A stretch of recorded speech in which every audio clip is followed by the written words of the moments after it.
السلام علیکم ورحمۃ اللہ وبرکاتہ۔ ابھی کشمیر فائلز کے نام پہ جو فلم ریلیز ہوا، اس کو لے کر ہر جگہ جو چرچے چل رہے ہیں، بلکہ اس کے تعلق سے ابھی یہ کہا جا رہا ہے کہ 150 کروڑ کا یہ بزنس بھی کر دیا۔ ہر نیوز پیپر میں اس کے تعلق سے بتایا جا رہا ہے کہ یہ حقیقتوں پر مبنی فلم ہے، بلکہ ہمارے پی ایم پردھان منتری مودی جی بھی یہ کہہ دیے کہ یہ فلم صحیح ہے، حقیقت ہے، فلاں فلاں۔ تو آئیے دیکھتے ہیں اب یہ اس کے اندر کتنی سچائی ہے اور کتنی جھوٹی باتیں ہیں، اور اس سے کیا فائدہ ہوا، کیا نقصان ہوا۔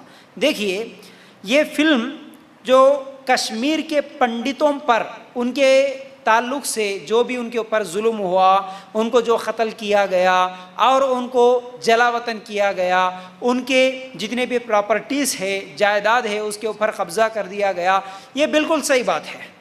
یہ ہوا تھا 1990 میں، 1990 میں، اس کا کوئی انکار نہیں کر سکتا، یہ ہوا۔ لیکن یہ کرنے والے کون تھے، کون کرے اور کس کو بدنام کیا جا رہا ہے، یہ ہے اصل مسئلہ۔ دیکھیے، یہ فلم میں جھوٹی باتیں بہت ساری جوڑ کر عام عوام کو، جو کہ کسی بھی فرقہ پرست یا کسی بھی مسلک سے، کسی مذہب سے دشمنی نہیں رکھنے والے عام عوام کو، معصوم لوگوں کو اس فلم کے ذریعے سے ان کے ذہنوں کو خراب کر دیا جا رہا ہے۔ ان کے ذہنوں میں مسلمانوں کے تعلق سے، اسلام کے تعلق سے دشمنی بٹھائی جا رہی ہے، بغض، کینہ، کپٹ، یہ تمام چیزیں اس فلم کی وجہ سے ہو رہی ہے۔ لڑائیاں جھگڑے ہونے کے اس فلم کی وجہ سے بہت زیادہ چانسز بھی ہے۔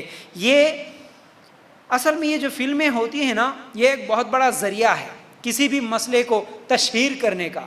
اب وہ ذہن کے لوگ جو اسلام سے اور مسلمانوں سے نفرت کرتے ہیں، اب اس ذریعے کو استعمال کر کے مسلمانوں کے خلاف اور بھی زیادہ نفرتیں بڑھانے کی کوشش کر رہے ہیں۔ اچھا، اب یہ سب کام جو بھی پنڈتوں کے اوپر ظلم ہوا، ان کو قتل کیا گیا، ان کے جائیداد پر قبضہ کر دیا گیا، یہ سب چیزیں کرنے والے اصل میں پاکستان کے کچھ ملیٹنٹ گروپس تھے۔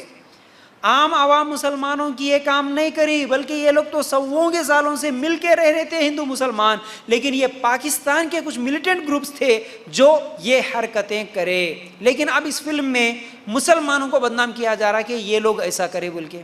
اب سوچنے کی بات ہے، ایک رپورٹ میں بتاتا ہوں آپ کو۔ Superintendent of police headquarters Srinagar right to information act کے مطابق 1990 جنوری 19 تاریخ کو جو کچھ بھی مسئلہ ہوا، اس میں مارے جانے والے پنڈت 89 تھے، 89۔ لیکن اس حملے میں، اس قتل و غارت گری میں پورے لوگ جو مرے وہ 1724 لوگ مرے۔ اب اس میں پنڈتوں کی تعداد صرف 89 ہے، تو باقی 1635 جو لوگ مرے اس میں اکثریت مسلمانوں کی ہے۔ پنڈتوں سے بھی زیادہ لوگ جو قتل ہوئے وہ مسلمان ہیں، لیکن یہ فلم میں بتایا نہیں گیا۔ اب یہاں پر کچھ سوال اٹھتے ہیں۔ وہ سوال یہ ہے کہ دیکھیے، اس وقت کے گورنر جگ موہن ملہوترا تھے، اور دوسری طرف بی جے پی کے سپورٹ میں ہے سو وی پی سنگھ کی وہاں پر حکومت چل رہی تھی، ٹھیک ہے۔ تو اگر ملٹنٹس کی طرف سے دھمکیاں آئی، آپ کو جب معلوم ہوا کہ وہاں پر حملہ ہونے والا ہے، قتل و غارت گری وہاں پر ہونے والی ہے، تو اب اس وقت کی حکومت ان لوگوں کو کیوں نہیں بچا سکی، ان لوگوں کی کیوں حفاظت نہیں کی؟ ملٹنٹس کی دھمکیاں سن کر گورنر خود وہاں سے نکل جاؤ بول کے کیوں بولے، کیوں ان کی حفاظت نہیں کر سکے؟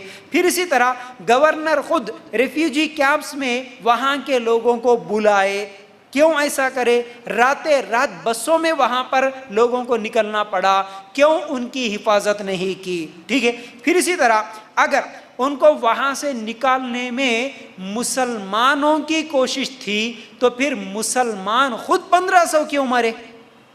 اگر وہاں کے پنڈتوں کو نکالنا ہی یہ مسلمانوں کا مقصد تھا تو پھر مسلمان اس میں کیوں قتل ہوئے؟ پھر اسی طرح 2 دن کے بعد وہاں پر سی آر پی ایف کے جوان جا کر 50 مسلمانوں کو بے رحمی کے ساتھ قتل کر دیتے ہیں، لیکن اس کے بارے میں تو فلم میں کچھ بھی بتایا نہیں گیا. کیوں ایسا نہیں بتایا گیا؟ پھر اسی طرح جہاں 80-90 جو بھی پنڈت قتل ہوئے ان لوگوں کے بارے میں تو بتایا، لیکن 1500 کے قریب جو مسلمان قتل ہوئے یہ فلم میں کیوں نہیں بتایا گیا؟ پھر اسی طرح کشمیر چھوڑ کے جانے والے جتنے بھی پنڈت تھے نا، ان لوگوں نے بعد میں مسلمانوں کو خط لکھے تو اس میں انہوں نے خود یہ لکھا کہ یہ سب پولیٹیکل ڈرامہ تھا. اگر یقین نہیں آتا ان باتوں کا، ابھی بھی یوٹیوب پر BBC نیوز چینل نکال کر دیکھیے، وہاں پر خود اس ظلم کے شکار ہونے والے پنڈتوں نے بات کی، انٹرویو دیا. ان لوگوں نے کیا کہا؟ ایک پنڈت نے کہا کہ اصل میں یہ جو پولیٹیکل لیڈرز ہے یہ لوگ ہمیں استعمال کر رہے ہیں، پولیٹیکل ٹشو پیپر کی طرح ہمیں یوز کر رہے ہیں آج تک، اور وہ حملے ہونے کے بعد سے لے کر اب تک ہم لوگ ہمارے درمیان جو دوریاں پیدا ہو گئی تھی اسے دھیرے دھیرے ہم لوگ قریب کرنے کی کوشش کر رہے تھے. لیکن اس کشمیر فائلز، اس مووی کی وجہ سے، اس فلم کی وجہ سے پھر ہماری دوریاں بڑھ گئی ہیں. ہمارے ابھی بھی کئی فیملیز ہیں، سبوں کی فیملیز ہے، ان فلموں کی وجہ سے پھر دشمنیاں ہماری بڑھ سکتی ہے. پھر اسی طرح وہ خود کہتے ہیں، مطلب دوسرے پنڈت بھی یہ کہتے ہیں کہ صرف وہاں سے نکل جانے والوں میں، قتل ہونے والوں میں صرف پنڈت ہی نہیں تھے، مسلمان خود تھے، سکھ بھی تھے اس کے اندر شامل، ان لوگوں کو بھی نکلنا پڑا. پھر اسی طرح ایک اور پنڈت کہتے ہیں کہ ایک پنڈت کا بیٹا کہتا ہے کہ میرے باپ کو مسلمانوں نے بچایا، میرے باپ پر بار بار حملہ ہوتا رہا لیکن ہر بار مسلمان بچاتے رہے، بلکہ میرے باپ کو مسلمانوں نے اپنے گھر میں 4 دن تک چھپا کے رکھا، پھر حفاظت کے ساتھ جموں کو بھیج دیے. یہ کون پنڈت لوگ کہہ رہے ہیں وہاں کے، لیکن فلم میں کیا بتایا جا رہا. پھر اسی طرح اور ایک دوسرے پنڈت نے کہا کہ مسلمانوں کی کتنی بھی تعریف کرو کیوں کم ہے، مسلمانوں کی کتنی بھی تعریف کریں کم ہے، کیونکہ انہی لوگوں نے تو ہماری جانوں کو بچایا. ان پاکستان کے ملٹنٹ کے جو بھی گروپس تھے ان لوگوں سے ہماری جان بچانے والے، یعنی جتنے لوگ بچے وہ لوگ کہہ رہے ہیں کہ ہم کو بچانے والے مسلمان تھے وہاں کے. لیکن فلموں کو اس طرح نکال کے دشمنیاں پھیلا کے کس طرح نفرتیں پھیلا رہے ہیں، آپ خود غور کرنا. پھر اسی طرح اب لوگ یہ سمجھتے ہیں کہ اصل میں پھر مسلمان کیوں ٹیررسٹ بنتا ہے. جو بھی پاکستان کے ملیٹنٹس تھے یا جو بھی تھے، دیکھیے بھائی یہ صرف ہندوؤں سے نفرت یا کافروں سے نفرت ایسا ہی نہیں ہے، بلکہ یہ کچھ لوگ ہیں، کچھ ٹیررسٹ ایسے ہیں جن کا کوئی مذہب نہیں ہوتا، یہ کسی بھی مذہب کا نام لے لیتے ہیں، یہ انسانوں کو قتل کرنے کا سبق پڑھاتے ہیں. بھولے بھالے مسلمان، معصوم مسلمانوں کو اور اکثر ان پڑھ مسلمانوں کو اس گروپ کے اندر وہ لوگ جال ڈالتے ہیں، بچھاتے ہیں جال، پھر اس کے اندر پھنساتے ہیں، ان کے ذہنوں کو خراب کرتے ہیں، ہاں ان کو پریپیئر کرتے ہیں، کیا کیا جھوٹی جھوٹی باتیں بولتے ہوئے کہ آپ ان کو قتل کرو، یہ کافر ہے، یہ فلاں ہے، یہ فلاں ہے، ان کو قتل کرنے سے آپ کو یہ ملے گا وہ ملے گا، اس طرح کہہ کے اس طرح جو ہے سو ان کے ذہنوں کو خراب کر کے ان لوگوں کو ٹیررسٹ بنا رہے بھائی. لیکن جو سچا مسلمان ہوتا ہے وہ کبھی کسی کافر سے، کسی غیر مذہب کے آدمی سے، کسی بھی انسان سے وہ نفرت نہیں کرتا، اس کو قتل نہیں کرتا. اس کو قتل کرنے کا سبق نہ قرآن دیتا ہے، نہ حدیث، نہ اسلام دیتا ہے. میں آگے چل کے کچھ باتیں بھی آپ لوگوں کے سامنے رکھوں گا. جیسا کہ اگر ہم لوگ سورہ مائدہ آیت نمبر 32 اگر نکال کر دیکھیں گے تو قرآن میں اللہ تعالیٰ کیا فرماتے ہیں؟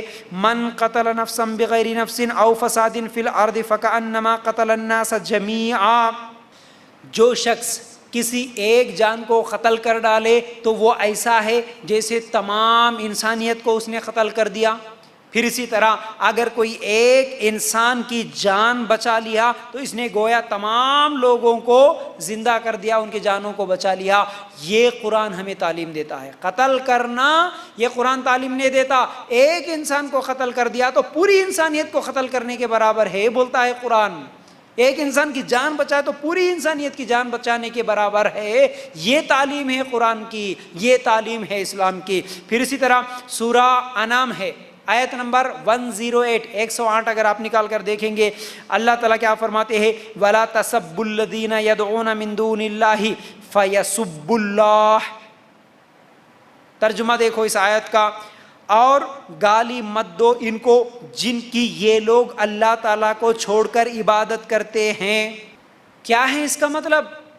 اللہ تعالیٰ قرآن میں فرماتا ہے کہ تم ان کے معبودوں کو، اگر وہ اللہ کو چھوڑ کے جس کی بھی پوجا کرتے ہیں، ان کے بھگوانوں کو گالی مت دو۔ قتل کرنا تو دور کی بات، ان کے بھگوانوں کو بھی، ان کے معبودوں کو بھی گالی مت دو، برا بھلا مت بولو۔ بدلے میں پھر وہ لوگ بھی تمہارے معبود کو گالی دیں گے، پھر اس طرح جھگڑا بڑھے گا نا۔ تو اس لیے اللہ تعالیٰ فرماتے ہیں کسی کے بھگوان کو بھی گالی دینا نہیں ہے، کسی کے معبود کو بھی گالی دینا نہیں ہے۔ یہ اسلام ہمیں تعلیم دیتا ہے۔ اب بات کو آگے بڑھاتے ہیں۔ دیکھیے، اس طرح قتل و غارت گیری ہونا، اس طرح حملے کرنا، اس طرح ایک دوسرے کو قتل کرنا، یہ کئی مرتبہ ہوا۔ مطلب اگر ہم ہسٹری نکال کے دیکھیں، 1947 میں جنگ آزادی کے وقت 1 لاکھ سے 2 لاکھ تک لوگ مارے گئے۔ اس میں ہندو بھی تھے، مسلمان بھی تھے، سکھ بھی تھے، کئی لوگ مارے گئے۔ قتل و غارت گیری وہاں پر بھی ہوئی۔ تو کیا اس کے اوپر بھی کوئی فلم بنائیں گے؟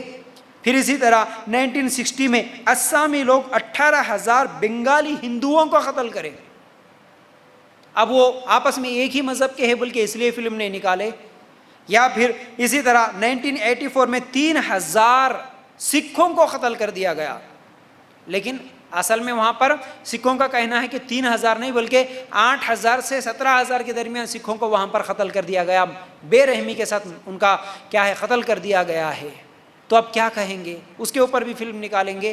پھر اسی طرح 1992 میں بابری مسجد کا جو شہید کرنے کا جو مسئلہ ہوا، اس وقت بھی 2,000 لوگ مارے گئے۔ 2002 میں گجرات میں 2,000 مسلمان قتل کر دیے گئے۔